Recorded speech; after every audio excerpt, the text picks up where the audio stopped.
चलिए बेटा आगे चलते हैं। तो हम लोगों ने करंट रेशियो का एक छोटा सा फॉर्मूला डिस्कस किया कि करंट रेशियो हम लोग कैसे कंप्यूट करते हैं। Very very simple, its current assets upon current liabilities. चलिए हम लोग डिस्कस कर रहे थे सर करंट एसेट्स क्या होती हैं। मैंने आपको बता दिया था कि current assets are those assets which are easily या which can easily converted into cash within a year. जिन एसेट्स को हम एक साल के अंदर अंदर कैश में कन्वर्ट कर सके। अब उसके फटाफट जल्दी से एग्जांपल देखते हैं बेटा। करंट एसेट्स के एग्जांपल क्या क्या होंगे। पहला एग्जांपल है कैश इन हैंड, दूसरा एग्जांपल है कैश एट बैंक, तीसरा एग्जांपल है बेटा डेटर्स, फोर्थ एग्जांपल है आपका इसमें बिल्स रिसीवेबल। हालांकि डेटर्स और बीआर को आजकल जो नई बैलेंस शीट आती है उसमें क्लबिंग करके नाम आता है बेटा ट्रेड रिसीवेबल के नाम से, ट्रेड रिसीवेबल के नाम से। और क्या एग्जांपल हो सकते हैं सर, स्टॉक जिसको हम आजकल इन्वेंट्री के नाम से भी बुलाते हैं, मतलब बैलेंस शीट में स्टॉक को आजकल इन्वेंट्री के नेम से भी बुलाते हैं। इसके अलावा क्या हो सकता है सर, प्रीपेड एक्सपेंसेस। इसके अलावा क्या हो सकता है sir, accrued income. Accrued income का मतलब होता है ऐसी इनकम जो आपने अर्न तो कर ली बट येट नॉट रिसीव। ऐसी इनकम जो हम कमा तो चुके लेकिन अभी तक हम लोगों ने रिसीव नहीं करी, उसको बोलते हैं एक्रूड इनकम। तो ये जितनी भी एसेट्स के एग्जांपल अपने बोर्ड पे डिस्कस किए, जैसे कैश इन हैंड हो, कैश एट बैंक हो, डेटर हो, बीआर हो, स्टॉक हो, एक काम और कर लेते हैं, इसमें एक एसेट का नाम और लिख लीजिए, short term investment. Short term investment भी आपका करंट एसेट्स का पार्ट है। तो जितनी भी एसेट्स हम लोगों ने डिस्कस करी, ये सारी वो एसेट हैं जो या तो बेटा कैश है या कैश के इक्विवेलेंट वैल्यू रखते हैं। आज नहीं तो कल ये कैश में कन्वर्ट होगी ही होगी, ये जितनी भी एसेट्स हैं। और सर इनको कैश में कन्वर्ट क्यों करते हैं या कैश में कन्वर्ट करने का लॉजिक क्या है, तो मैंने आपको बता दिया कि जितनी भी कंपनीज की लायबिलिटीज है, शॉर्ट टर्म लायबिलिटीज है, करंट लायबिलिटीज है, कंपनी उसको मीट आउट कर पाए। चलिए ये तो हो गए सारे करंट एसेट्स के एग्जांपल, इसके बाहर लगभग आपको कुछ देखने को नहीं मिलेगा। हाँ, इसमें एक चीज ध्यान रखनी है आपको, बस केवल कई बार क्वेश्चन कंफ्यूज करने के लिए आप एक लिख लेना, एक्सेप्ट छोड़कर आपको लूज टूल्स जो होते हैं, लूज टूल्स को इसमें काउंट नहीं करना। यानी जितने भी लूज टूल्स और जो स्पेयर पार्ट होता है, loose tools and spare part, उनको हम करंट एसेट्स में काउंट नहीं करते। तो ये जरूर ध्यान रखनी है। जितनी भी हमने आपको बोर्ड पे एग्जांपल दिए, ये सब करंट एसेट्स के एग्जांपल है, लेकिन कई बार इन सारे वर्ड्स में आपको कंफ्यूज करने के लिए बीच में लूज टूल्स भी डाल देगा, तो लूज टूल्स और स्पेयर को हमें करंट एसेट्स में कंसीडर नहीं करना है। तो ये था बेटा सारे के सारे एग्जांपल करंट एसेट्स के। यहां तक इरेज कर दूं बेटा? Yes, sir. चलिए अब अपन लेते हैं एग्जांपल किसके, करंट लायबिलिटीज के। जल्दी से अब हम एग्जांपल लेंगे करंट लायबिलिटीज के। चलिए तो अब हम बात करते हैं सर करंट लायबिलिटीज के एग्जांपल्स क्या होते हैं। डेफिनेशन तो बता दी, वो लायबिलिटीज जिनका पेमेंट हमें एक साल के अंदर अंदर कैश में करना है। क्या एग्जांपल होंगे? चलिए सबसे पहला एग्जांपल है बेटा करंट लायबिलिटीज का क्रेडिटर्स। दूसरा एग्जांपल आप लेंगे करंट लायबिलिटीज का बिल्स पेबल। जैसा मैंने आपको एसेट्स में बताया था कि डेटर्स और बीआर को क्लब करके एक नई टर्म बनी है आजकल बैलेंस शीट में, ट्रेड रिसीवेबल। ऐसे ही क्रेडिटर और बीपी को यदि हम जोड़ें तो आजकल बैलेंस शीट में बेटा टर्म आती है ट्रेड पेबल के नाम से। और क्या एग्जांपल हो सकते हैं सर? क्रेडिटर हो गया, बीपी हो गया। इसके अलावा आपका होगा example short term loan, short term loan. इसके अलावा क्या हो सकता है सर? बैंक ओवरड्राफ्ट इसके अलावा क्या हो सकता है सर? अनअर्न्ड इनकम, अर्न के आगे बेटा अन लग गया, यानी ऐसी इनकम जो आपने अर्न तो नहीं करी लेकिन एडवांस में रिसीव कर ली है, इसको बोलते हैं अनअर्न्ड इनकम। तो creditor, bills payable, short term loan, bank overdraft, unearned income more than आपके लिए सफिशिएंट एग्जांपल है। वैसे तो इसमें आपका आप लिखना चाहें तो प्रोविजन फॉर टैक्सेशन भी हो सकता है, लेकिन मेन एग्जांपल ये 5-6 एग्जांपल आपके लिए काफी हैं। Provision for taxation, provision for proposed dividend, इसके अलावा आप ले सकते हैं लायबिलिटी फॉर एक्सपेंसेस, इसके अलावा आप ले सकते हैं शॉर्ट टर्म प्रोविजंस, जितने भी शॉर्ट टर्म्स प्रोविजंस होते हैं, जिसमें एक तो आपने पढ़ा था 12th क्लास में पढ़ा हुआ, 11th में पढ़ा होगा, provision for bad and doubtful tax, आज भी आपको याद होगा। तो ये सारे के सारे बेटा जो एग्जांपल हैं, इट्स करंट लायबिलिटी के एग्जांपल हमने आपको बताए। 4 to 5 एग्जांपल इंपॉर्टेंट है, स्टार्टिंग की 4 से 5 पढ़ लेना, लेकिन ये 8-9 जितने भी आपको आइटम्स लिखवाए हैं इनके बाहर आपको एग्जाम में लगभग देखने को नहीं मिलेगा। तो सबसे पहला रेशियो आज हमने डिस्कस किया लिक्विडिटी रेशियो, और लिक्विडिटी रेशियो में भी हमने डिस्कस किया पहला रेशियो बेटा करंट रेशियो। करंट रेशियो का फॉर्मूला CA/CL, क्या होती है CA, क्या होते हैं करंट एसेट्स के एग्जांपल, वो हमने आपको बता दिया। क्या होती है करंट लायबिलिटीज, क्या करंट लायबिलिटी के एग्जांपल होते हैं, वो हमने आपके साथ डिस्कस कर लिया। अब 2 चीजें हैं, यदि आपसे रेशियो पूछे तो करंट एसेट्स में करंट लायबिलिटी का डिवाइड लगा दो, और यदि आपसे एग्जाम में कभी केवल वर्किंग कैपिटल निकलवाए तो फॉर्मूला क्या लगाओगे, CA-CL, माइनस कर दोगे वर्किंग कैपिटल निकल जाएगी, डिवाइड लगा दोगे आपका करंट रेशियो या वर्किंग कैपिटल रेशियो निकल जाएगा। अब सबसे इंपॉर्टेंट चीज जिसपे सब बच्चों को बोर्ड पे फोकस करना है, सर ये तो हो गया फॉर्मूला, ये current assets current exam liabilities के एग्जांपल बताए, अब आपने बताया नहीं सर इसका आइडियल रेशियो क्या होता है। आइडियल रेशियो क्या होता है, तो किसी भी कंपनी का जो करंट रेशियो का आइडियल रेशियो है वो होता है 2:1। सर ये 2:1 किसको इंडिकेट करता है? 2:1 का मतलब क्या है? 2:1 का मतलब है कि किसी भी कंपनी के पास बेटा असेट 2 रुपए की होनी चाहिए तो उसके पास बिजनेस में लायबिलिटी केवल 1 रुपए की होनी चाहिए। यानी किसी कंपनी के पास मान लीजिए 200 रुपए की असेट है तो उस पे लायबिलिटी केवल कितने रुपए की होनी चाहिए, 100 रुपए की। तो इसका मतलब है जब जब आपके पास असेट ज्यादा होंगी तो आप अपनी लायबिलिटीज को मीट आउट कर पाओगे, असेट कम है तो आपको अपनी जिम्मेदारी लायबिलिटीज को मीट आउट करने में प्रॉब्लम आएगी। तो कई बार पूछ लेता है कि what is the ideal ratio, तो ध्यान रखना करंट रेशियो का जो आइडियल रेशियो है इट्स 2:1। चलिए अब बढ़ते हैं आगे, इसी में अगले रेशियो पे आते हैं, यहां तक इरेज कर दें। चलिए अब आइए इसी में बेटा लिक्विडिटी रेशियोज में अगला रेशियो का नाम लिखते हैं फटाफट जल्दी से, जिसका नाम है acid test ratio. Acid test ratio या लिक्विड रेशियो या क्विक रेशियो, या तो एसिड टेस्ट रेशियो बोल दीजिए या आप क्या बोल दीजिए, क्विक रेशियो बोल दीजिए, और या फिर आप इसको लिक्विड रेशियो भी बोल सकते हैं। सर ये कैसे निकालते हैं acid test ratio, liquid ratio या क्विक रेशियो? तो liquid ratio slash quick ratio slash acid test ratio, acid test ratio, इन तीनों को निकालने का एक छोटा सा फॉर्मूला है। ऊपर आपको रखना है बेटा लिक्विड और क्विक एसेट, लिक्विड और quick asset upon current liability.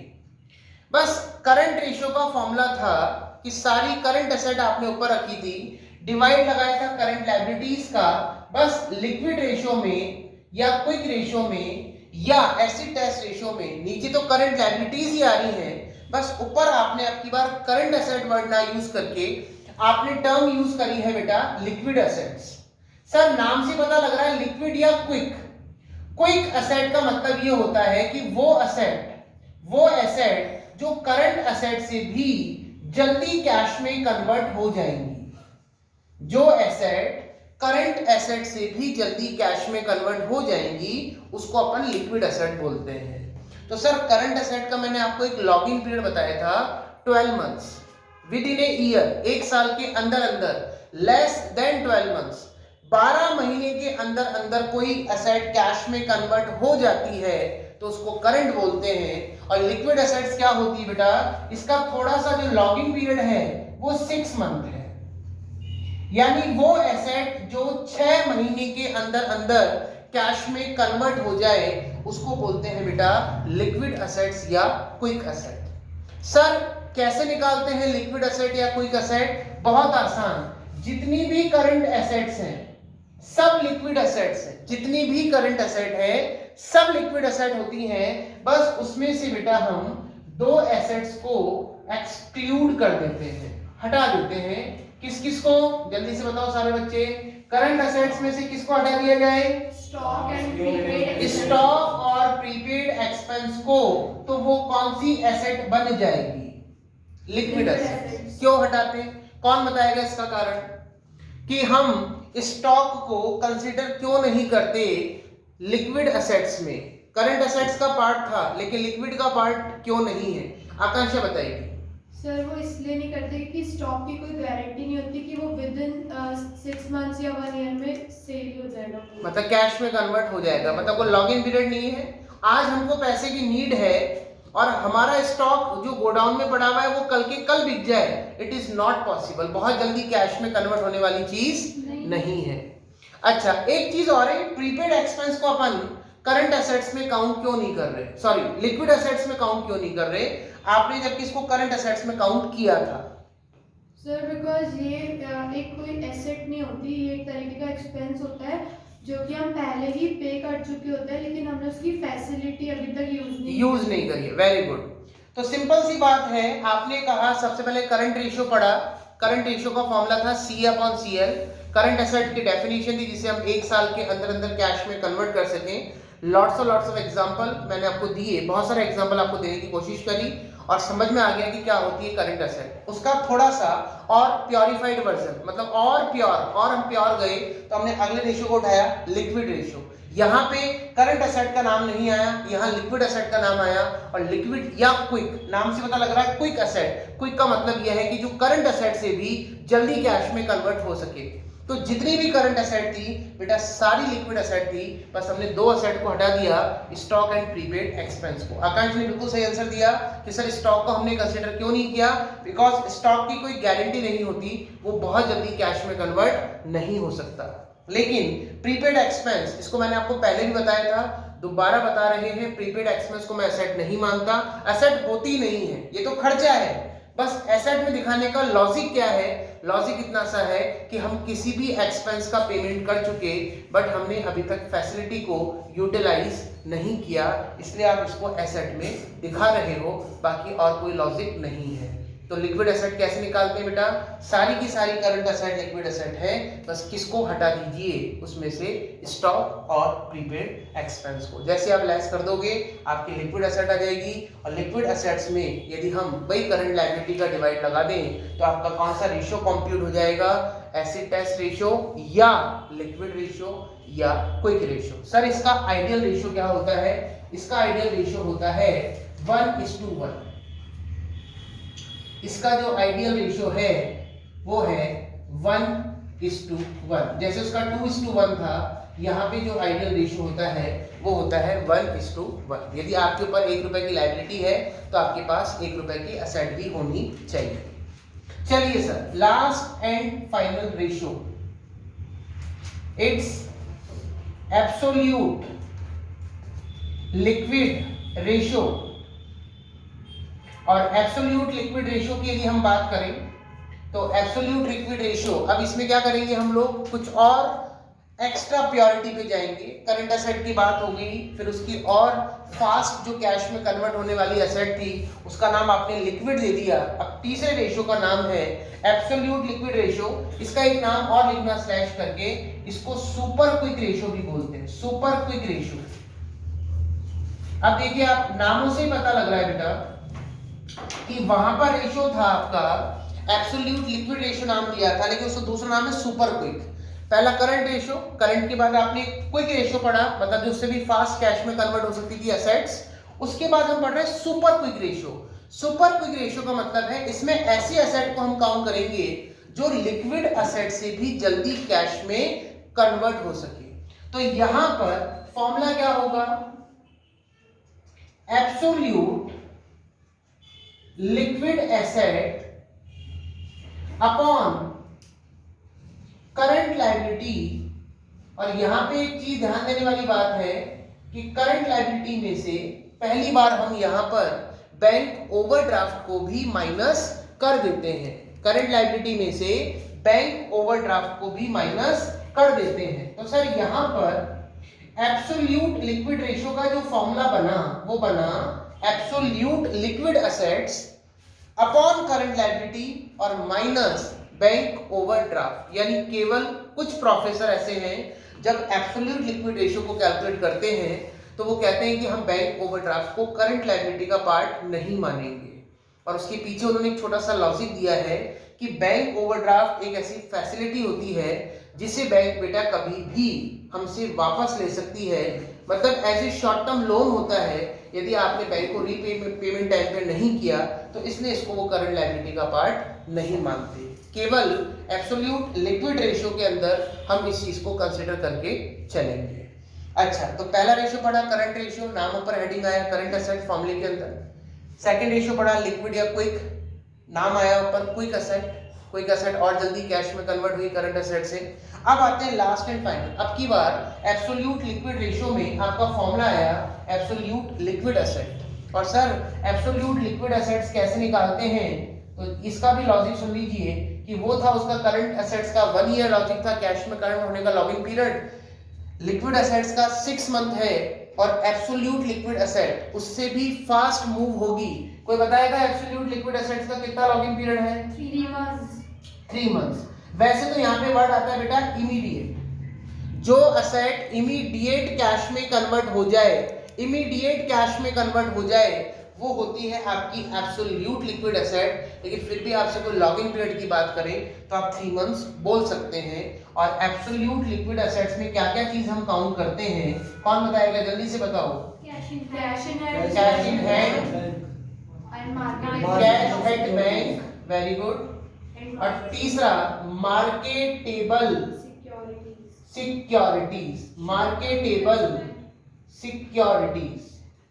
और यदि हम मार्केटेबल सिक्योरिटीज की बात करें तो मार्केटेबल सिक्योरिटीज को हम अदर वर्ड्स में क्या बोल सकते हैं बेटा? शॉर्ट टर्म इन्वेस्टमेंट या करंट इन्वेस्टमेंट भी बोल सकते हैं। जैसे आपने शेयर्स में इन्वेस्टमेंट कर रखा है, इमीडिएट बेच दीजिए, 48 आवर्स के अंदर आपके अकाउंट में पैसा आ जाएगा। तो marketable securities is nothing current investment या शॉर्ट टर्म इन्वेस्टमेंट। तो 3 एसेट्स हम लोगों ने एब्सोल्यूट लिक्विड एसेट्स के अंदर काउंट करी। पहला कैश इन हैंड, इसको कुछ कैश में कन्वर्ट करने की जरूरत ही नहीं है। कैश इन हैंड जो पैसा आपके पास पड़ा हुआ है वो ऑलरेडी कैश है। कैश एट बैंक, जो पैसा आपके बैंक अकाउंट में डिपॉजिट है वो ऑलरेडी कैश है। और तीसरा मार्केटेबल सिक्योरिटीज, जिसको आपने करंट इन्वेस्टमेंट या शॉर्ट टर्म इन्वेस्टमेंट बोला। तो ये तीनों के तीनों बेटा एसेट वो एसेट है जिनको आपको चाहकर भी कैश में कन्वर्ट करने की नीड नहीं है, ऑलरेडी कैश है, केवल एक मार्केटेबल सिक्योरिटीज को छोड़ के। तो आज सब बच्चे रिपीट करेंगे जल्दी से फटाफट। आज हम लोगों ने क्या क्या डिस्कस किया उसके बाद क्लास को हम ओवर करेंगे और कल हम अपने नेक्स्ट रेशियोज के साथ क्लास को कंटिन्यू आगे करेंगे। सबसे पहले हमने डिस्कस किया आज रेशियो क्या होता है, कौन बच्चा बताएगा? फटाफट जल्दी से रिपीट करें सारे बच्चे। What is the meaning of ratio? Ratio is the relationship between two terms, किन्हीं भी दो टर्म्स के बीच का जो रिलेशन होता है उसको हमने रेशियो बोला। How many types of ratios we have to study, कितने रेशियो हमको पढ़ने हैं, कितने types of ratios? 5 types of ratio. Number 1 number 2 activity, efficiency, turnover, very good. तीसरा ratio profitability. Fourth ratio leverage या कैपिटल स्ट्रक्चर रेशियोज। और fifth ratio analysis ratio, जिसमें आज हमने पहला रेशियो शुरू किया जिसका नाम था लिक्विडिटी रेशियोज। और लिक्विडिटी रेशियोज हमने कैसे कैलकुलेट किया, तो उसमें हमने 3 रेशियो आज कंप्यूट किए। सबसे पहला करंट रेशियो, फॉर्मूला बहुत simple, current assets upon current liability. अगला रेशियो पड़ा लिक्विड या क्विक या एसिड टेस्ट, इसमें आपने ऊपर रख दिया वैल्यू कौन सी पुटअप कर दी, लिक्विड या क्विक एसेट। और लास्ट रेशियो हमने पढ़ा एब्सोल्यूट लिक्विड रेशियो, इसमें फॉर्मूला आ गया हमारा एब्सोल्यूट लिक्विड एसेट्स। और तीनों की बेटा मैंने आपको लॉगिन पीरियड और विद एग्जांपल हमने आपको बता दिए। तो आज के लिए इतना ही, थैंक्स टू ऑल, आप सभी का बहुत बहुत आभार। नेक्स्ट क्लास में हम आगे टॉपिक को कंटिन्यू करेंगे, तब तक के लिए इतना ही, आज तक के लिए इतना ही। जय श्री श्याम टू ऑल।